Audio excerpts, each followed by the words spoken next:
بہترین جی. ایک بڑی انٹرسٹنگ تھیوری شیخ ہے ڈریمز کے بارے میں.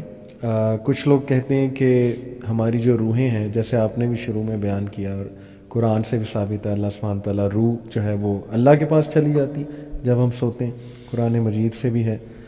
تو وہ کہتے ہیں کہ یہ روح جو بھی اس کا سفر ہے، جو بھی وہ کر رہی ہے عالم ارواح میں یا جہاں بھی وہ گئی ہے، جیسے کسی فوت شدہ بندے سے ملاقات ہوتی ہے تو اس کی روح سے واقعی ہی ملاقات ہو رہی ہے.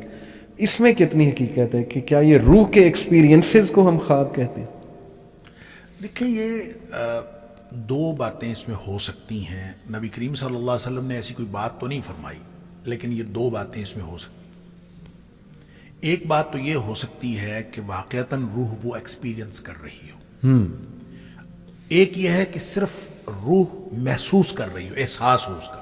یعنی آپ دیکھیں نا، خواب میں جی اگر آپ کو سانپ ڈس رہا ہے جی تو ایک تو اس کی انٹرپریشن یہ ہو سکتی ہے کہ آپ واقعتاً کہیں کسی ایسی جگہ ہو جہاں سانپ موجود ہو اور سانپ ڈس رہا ہو، جی جبکہ آپ جسمانی طور پر تو یہاں پڑے ہوئے ہیں. تو آپ یہاں پڑے ہوئے، آپ ہل بھی رہے ہیں، اور بعض اوقات آپ ایک خاص قسم کی کیفیت میں بھی مبتلا ہو رہے ہیں جی جسمانی طور پر بھی، صحیح. اور یہ محسوس کر رہے ہیں. تو وہ کیا صرف اور صرف خواب میں آپ نے دیکھا ہے یا ایکسپیرینس کیا؟ یہ دونوں باتیں ہو سکتی ہیں. لیکن لگتا یوں ہے کہ یہ خواب میں روح کا سفر ہے کہ صحیح. وہ باقاعدہ ایکسپیرینس کرتی ہے، وہ جاتی ہے.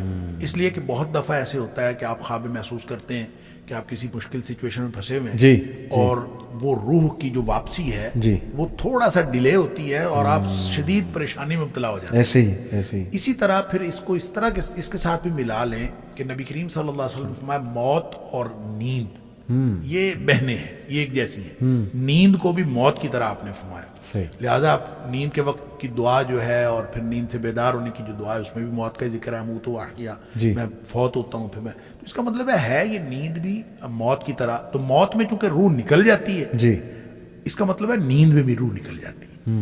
وہ نکل کے واپس آ جاتی ہے. وہاں جب موت کے وقت جب نکلتی ہے تو پھر وہ واپس نہیں آتی. یہی فرق ہے. اور وہ جو حدیث میں دعا کے الفاظ ہیں کہ ان امسکت نفسی بسمک ربی وضعت جنبی وبک ارفعہ، ان امسکت نفسی فرحمها وان ارسلتها فاحفظها بما تحفظ به عبادك الصالحین. اس سے بھی پتہ یہ چلتا ہے، اس کا معنی یہ ہے کہ اللہ میں تیرے نام پہ یہ پہلو رکھ رہا ہوں، اور اگر تو میری روح کو روک لے، صحیح. ان امسکت نفسی، اگر تو نے اس کو روک لیا تو پھر اس کے اوپر رحم کرنا. وَإِنْ أَرْسَلْتَهَا، اور اگر اس کو چھوڑ دیا، اٹ مینس کہ یہ کہیں گئی ہے. صحیح. ٹھیک ہے، یہ کسی اور دنیا میں گئی ہے. وَإِنْ أَرْسَلْتَهَا، اور اگر تم نے واپس چھوڑ دیا تو پھر اس کو اس طرح حفاظت کرنا جیسے تو نیک بندوں کی حفاظت کرتا ہے. تو ان ساری باتوں سے لگتا یوں ہی ہے کہ یہ نا ایکسپیرینس کرتی ہے. واللہ اعلم. کچھ ٹائپس آف ڈریمز میں آپ کے سامنے رکھتا ہوں. اس سے پہلے لیکن میرا ایک سوال یہ ہے کہ آپ نے کہا لاشعور کے خواب ہوتے ہیں، انکانشیس کے، اور وہ بڑے کامن ہوتے ہیں، یعنی جس سچویشن میں ایک بندہ ہے اس سے ریلیٹڈ خواب آ سکتا ہے اسے. اکثر اسٹریس کے خواب آتے ہیں کہ ایک بندہ جو ہے نا وہ لیٹ ہو رہا ہے، ایئرپورٹ سے فلائٹ نکل رہی ہے، پریشان ہے خواب میں. تو یہ ڈفرنس کیسے ہم بنائیں گے کہ لاشعور کا خواب کون سا ہے اور اچھا خواب کون سا ہے اور شیطان کی طرف سے کون سا ہے؟ اس کا کوئی کرائٹیریا ہے؟ دیکھیں، جو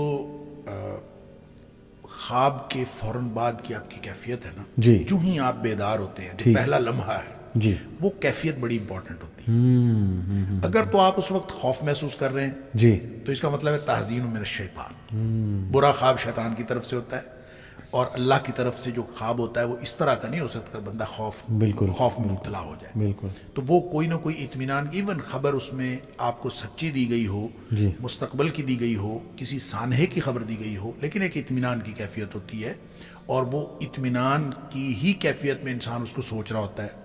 دوسری بات یہ ہے کہ خواب بہت کلیئر ہوتا ہے، اس میں کوئی ٹکڑے نہیں ہوتے خواب کے، ایک بالکل جڑا ہوا، اور آپ کو یاد رہتا ہے. آپ کو یاد کرنے کی ضرورت نہیں پڑتی، آپ بار بار یاد کرتے ہیں. اچھا خواب کبھی یہ نہیں ہو سکتا کہ جو رویا صالحہ ہو اور وہ آپ کو یاد نہ ہو، یہ ممکن نہیں. اس کی وجہ یہ ہے کہ یہ ایک بڑی، آپ نے شروع میں پوچھا تھا کہ اس شریعت میں کیا خواب کی حیثیت ہے، تو ایک پہلو بہت اہم ہے اور بہت بحث طلب ہے، بلکہ کہنا چاہیے طویل ہے. جی.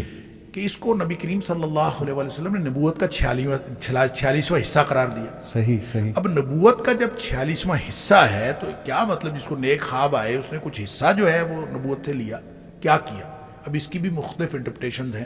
مثال کے طور پر یہ کہ حضرت عائشہ صدیقہ رضی اللہ تعالیٰ عنہ نے فرمایا کہ 6 مہینے تک نبی پاک صلی اللہ علیہ وسلم کو ابتدائی 6 مہینے تک خواب آتے رہتے تھے. کل آپ کا عرصہ جو ہے نبوت کا 23 سال ہے, تو اس میں سے 6 مہینے خوابوں کے, تو 46واں حصہ اصل میں یہ ایک حقیقت کا بیان ہے. اس کا مطلب یہ نہیں ہے کہ جو بعد میں لوگ جن کو خواب آئیں گے ان کو نبوت کا کوئی حصہ ملا, ایسا نہیں ہے. لیکن جو مبشرات نبی کریم صلی اللہ علیہ وسلم نے خوابوں کو فرمایا, اور قرآن میں سورہ یونس میں اللہ تعالیٰ نے اولیاء اللہ کی جو بات کی تو آپ فرمایا کہ لہم البشرا فی الحیات الدنیا والآخرہ, کہ ان کے لیے دنیا میں بشرا ہے. تو وہ بشرا کیا ہے؟ ایک تو اچھی باتوں کی خبر ہے, دنیا میں بھی خوشخبری ہیں, آخرت میں خوشخبری ہیں. وہ مقبولیت ہو سکتی ہے, وہ کامیابی ہو سکتی ہے, کوئی بھی چیز ہو سکتی ہے. دوسری بات اس کی انٹرپریٹیشن یہی کی گئی ہے کہ بشرا اور مبشرات کا چونکہ آپس میں لفظی تعلق ہے, اس لیے یہ کہا گیا ہے کہ وہ نیک خواب ہیں, اور جو نیک لوگ ہوتے ہیں جن کی روح پاکیزہ ہوتی ہے اور جن کا معاملہ جو ہے وہ یعنی باطن جتنا زیادہ کلیئر ہوتا ہے اس کو اتنا زیادہ کلیئر خواب آتا ہے. اور اس لیے جو ہے نا وہ یہ خواب یعنی اپنی کلیئرٹی کی وجہ سے رویا صالحہ کہلاتا ہے. بالکل ٹھیک. ڈر کی وجہ سے شیطان والا حلم کہلاتا ہے. اور جو پریشان خیال ہوتا ہے آپس میں الجھا ہوا, تو وہ پریشان خیالی ہے یا حدیث نفس ہے. یہ عام طور پہ آدمی کو خود احساس ہو جاتا ہے, اور اس کے لیے کوئی بہت بڑی سائنس کی ضرورت نہیں پڑتی اس کو ڈفرینشیٹ کرنے کے لیے. Excellent excellent. میں آپ کے سامنے اب کچھ ٹائپس آف ڈریم رکھتا ہوں, تھوڑا سا بیان کرتا ہوں, پھر آپ بھی انشاءاللہ اس پہ کمنٹ کیجیے گا. ایک یہ اب جو ہے نا ماڈرن سائنس کی میں بات کرنے لگا ہوں, چونکہ سائنس آپ کو پتہ ہے روح اور سول کا تو انکار کرتی ہے, لیکن انٹرسٹنگ بات یہ ہے کہ کانشیسنیس کا ایک کانسیپٹ ہے سائنس میں.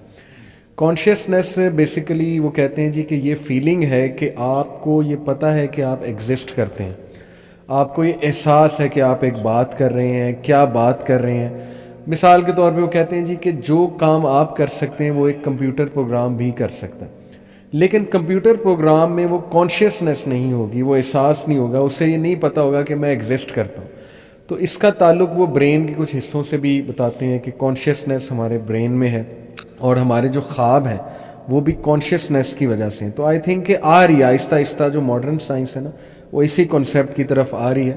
اور شیخ بڑی انٹرسٹنگ بات ہے کہ میں پڑھ رہا تھا کہ گوروں کے کچھ نیئر ڈیتھ ایکسپیرینسز اسے وہ کہتے ہیں, یعنی جو کومے میں چلا گیا ہے یا یہ کہ بے ہوش ہو گیا ہے کسی ایکسیڈنٹ کے بعد, تو وہ جب ہوش میں آتے ہیں بڑی عجیب و غریب باتیں بتاتے ہیں کہ ہم نے مثال کے طور پہ کسی سے ملاقات کی یا ہم نے کوئی ایسا خوفناک منظر دیکھا, اور بہت سے لوگ اس سے امپریس ہو کے جو ہے نا وہ بعد میں اسپرچول ہو جاتے ہیں. گوروں کی میں بات کروں, روحانیت کی طرف آ جاتے ہیں.